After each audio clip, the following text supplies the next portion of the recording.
Je crois qu'on n'en attendait pas moins d'un président qui a déclaré déjà à plusieurs reprises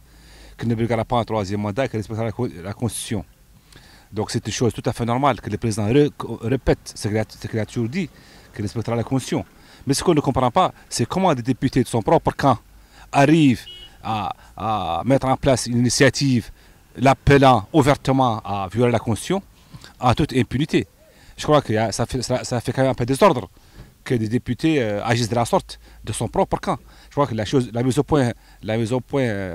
était devenue inévitable parce que la situation commençait à être, disons, difficile. Ce communiqué de la présidence de la République concernant le troisième mandat est venu remettre les pendules à l'heure.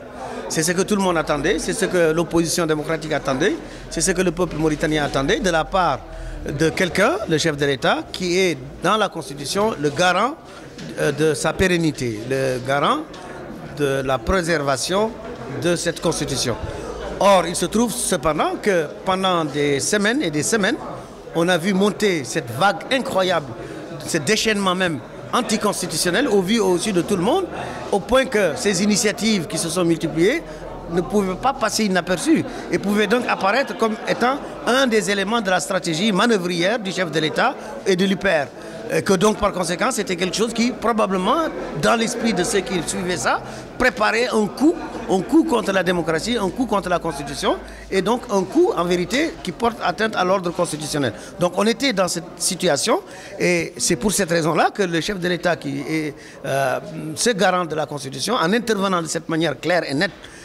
vis-à-vis de ces initiatives, a en effet remis les pendules à l'heure et pour l'instant nous nous attendons à ce qu'il pousse en avant, c'est-à-dire qu'il aille dans le sens de l'apaisement, qu'il aille dans le sens de la préparation maintenant des conditions exigées par la Constitution, d'élections présidentielles libres, démocratiques et transparentes, pour que cette alternance se déroule dans les meilleures conditions. Parce que tout est dans la manière dont cette alternance va être préparée, maintenant que la question du troisième mandat est devenue une page tournée dans l'histoire de notre pays. D'abord,